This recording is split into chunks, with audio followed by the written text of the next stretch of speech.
What is good, everybody? So it's the Q&A video because you guys sent some stuff, so that's what we're gonna do today. Got a couple questions and we're gonna answer them all. Come here, maybe a little guy. Harley's here. Hey guys. This is why you get a dog. It's not for its cuteness, so you can play around with it and act stupid. Yeah. Off you go. Okay. Anyways, so the first question was kind of the events I did in high school. So I started multi-events when I was in 5th grade. Sounds about right. It's been a long time. But the main events I kind of did at, the invitationals and stuff. And the Saturday meets were usually pole vault, hurdles, high jump, and probably long jump, I believe. I don't know, it was a little bit ago. Those were my main events. I don't know. But that's what I did in high school. And then the second part was, how did I get good in long jump? So I came into college jumping, I think, 704. Rings vaguely a bell. Something like that. And really, it was probably just my speed. So we corrected a lot of my form and my speed. So I'd contribute it to speed, and I've been able to take off really well. So instead of, I used to stick my foot out like that and just kind of reach into the board. So stopping that, I kind of just put it right underneath me. And then that way it allows me to just kind of throw myself forward a little bit better. And that's what I focused a lot on the last year. So I feel like those are the two things that help my long jump the best. Because, you can have all the speed you want, but if you stick your foot out like that, you're going to cut your speed, and you want to be taking off the board with as much speed as you can possibly have. And that's one thing that I'm actually pretty good at, and why I'm able to jump as far as I do with a pretty bad landing. But it's not a quick fix, something you have to really work on. So, what event do I spend the most time on? That one's tricky because it's not particularly one event. It's more of an event group. So I spend a lot of time on my sprinting, and that's more of like my sprint mechanics, kind of how I'm doing stuff to make sure that I'm not putting myself in a bad position. Because I have quite a bit of power in my legs, and when I hit bad positions is when I kind of have everything go haywire. So like my groins, my hamstrings, and all that just don't get happy. So I spend a lot of time doing that. So going over green hurdles, working on form in 30s and stuff, and when I'm doing the longer endurance, like 150s and all that, really concentrating on my form. And the form work basically kind of rolls through into all the events, because if you don't have good form, you can't run fast down any of the runways for the jumps. You can't run fast in the 100 or the 400 or the hurdles. So it kind of just covers a whole range of events. But that would be the thing that I probably spend the most time on, because it gives me the most amount of points out of it. So if it's not going to give me a whole bunch of points, probably not going to spend as much time as something that broad that can give me a lot of points. So like for my 100, I improved from like 11.1 or 10.90 high my freshman year to running 10.40 this year. That's a big chunk of points. So the 100, we'll just go like points wise. Working with the 100, going from like the 10.9, say I ran freshman year, to the 10.4 this year, would be 116 points. In the 400, from 51 to 48.8, I think that's probably what I ran this year, is a difference of 102 points. So put those two together, you have a difference of 218 points just on that one day. As for if I put all that time into shot put, the payoff isn't like the same. I still put a lot of time into the other events, but something like sprinting allows me to put a lot of time into that and get big payoffs in jumps and sprinting. So it's not just one thing. It's multiple different things that are helping out to increase my score from that.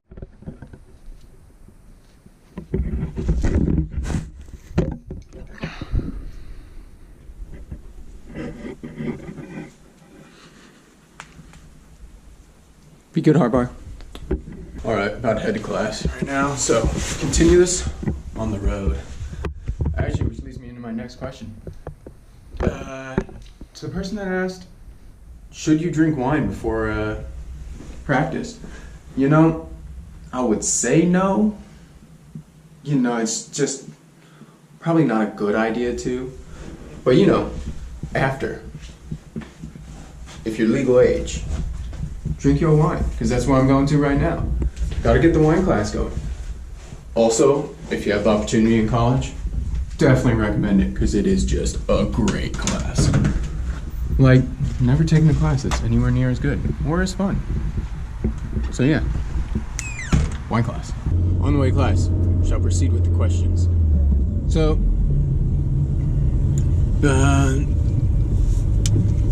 what was my favorite part about Kentucky? You know, there's a lot of good things about it, but I would say my favorite thing about it would have to be the people that I met and spent time with. So, I mean, one, it gave me a coach that brought me up over 1,000 points, and one that when I'm done with this semester going to go back to and have a great relationship with him. It brought me my girlfriend Olivia, like,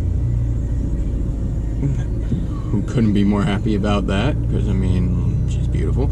Anyways, and then also my friends, like probably the lifelong ones that they brought me, like my friend Nate, who I just went up to speak to. Who I just went up and spent the weekend with him up in Michigan. To one of my training partners right now while I'm still here with Fred. Like, they're relationships that I have for life, and ones that I wouldn't trade. They're what made my experience here just amazing. And I feel like that's the great thing about like the college athletics, that you're going to be forced to interact with people and forced to meet people you wouldn't really normally be around, but you realize that you're going through workouts and just pain together, and it kind of brings you together. It's a bond that kind of, you know, keeps you guys there for a lifetime. So that's my favorite part. And also the local taco question. Do I love local taco? I mean, their queso is amazing. It has to be by far, you know, if you're looking for a quick meal in Lex, that's a great place to go, because it is great. Favorite and least favorite event. That one has to be easy, which one my least favorite is. It's gotta be the 15. I feel like if a decathlete tells you that 1500 is a favorite event, they're lying to you. No one likes it.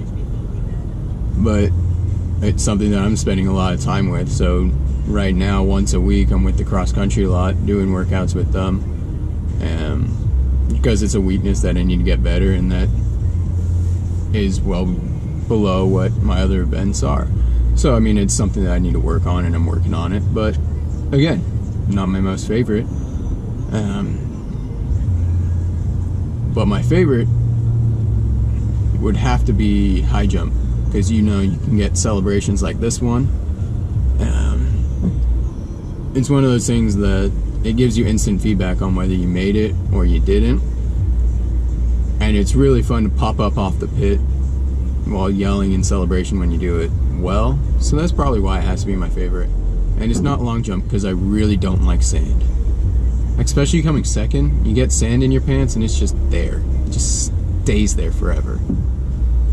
Even during the 400, like, it's just not good. Don't like the sand. Even though it has to be by far my best event. But yeah, high jump favorite, 1500 least favorite. Starting to actually quite enjoy the 400, because, you know. Question asked by my friend back in Arizona, Dallas. What do I miss the most about Arizona? You know, it's gotta be you guys. Yeah, that's probably the longest time I've spent in one area until, Actually, no, not even now. Like spending 7th grade through 12th grade, I think that has to be the longest time I spent in an area. And, you know, I had a core group of friends. That was by far something that I miss in Arizona. And since I don't live there anymore, I rarely get to see them. But, you know, you couldn't miss the group of friends that they grew up through high school with. And on top of that, my two main coaches in like high school and club were Nick Highsong and Erwin Jones. I mean, they kind of helped mold me to what I started to become in college, and without them, without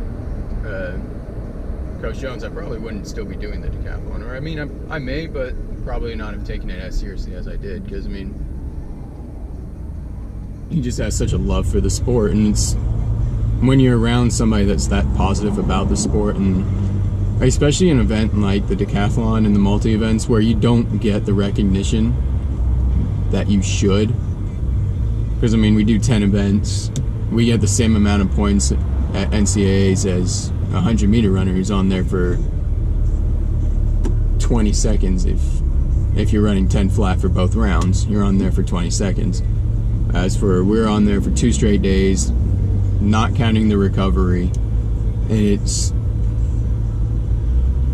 just something you don't get a lot of recognition for. And he made it where you felt like the greatest thing when you did the multis, and you did it well, and it's kind of his baby. That's what he loves, and that's what kind of put the love of the decathlon into me. That got off topic of the question, but you know, we all have that person that put us towards that one event or the one thing we're doing that we enjoy, and he's probably the person that put me on to the decathlon, to how much I love it now. So what's good, guys? So it's the last question, and this one is actually coming from my old USATF coach, and it's basically like a tutorial of workouts that I do, or possibly like how my week's structured. So I'll do how my week is typically structured from last year, and then with the tutorials, if there is something you guys want me to tutorial on this, then I'm all for it. Just, you're gonna have to let me know either in the comments or DM on Instagram. I'll put the my link down below. So those would be 2 ways that you could let me know kind of what tutorial video you'd want in here. So basically, my week starts out on the Monday as normally a longer interval day, so 400-meter training. And before that, I may do some jump drills, something like that, just something short, not super impact on the body. And then we would go do the running workout. Then Tuesdays and Thursdays are more of the technique days, so long jump, hurdles, some pole vault, that sort of thing, or your Tuesday, Thursdays, because that's where you're going to get into bulkier training when you're not working out. Wednesday's a down day, distance day, and throws day kind of thing, just a little bit lower impact, let the body rest a little bit before hitting the last section of the week. And then we're going to have on Fridays are my speed endurance days. So like your 150s, your 120s, stuff like that that get you rolling, get some lactic in you, and kind of build up your speed base. And with that, also working on form as well. So all of these days, always working on the form of running, because again, like I said earlier, that's where your bread and butter is going to come from. The better your form, the faster you run, the better you jump, all that fun stuff. And then Saturdays are normally an open day. Whatever we need to kind of do on those Saturdays, we'll do. It's usually a technique stuff. It may be another throw with a jump. It could just be a jump. It could be another hurdle day. It all just depends on what we were lacking in the week, what we think we needed to work on, and all that stuff. Now, I mean, my structure's probably going to change going into the new year because I'll be professional with no school and going back to my coach, which I'm very excited about, and it is a little bit over a month away for when I'm getting out of here and going over to Washington. Like the video if you enjoyed it. Add comments again if you want a tutorial of something. I would be willing to do that and excited to do something like that. And yeah, just let me know if you enjoyed this Q&A, because I'd be willing to do another one later on. Apart from that, be safe everyone, and I'll see you next time. Okay, bye.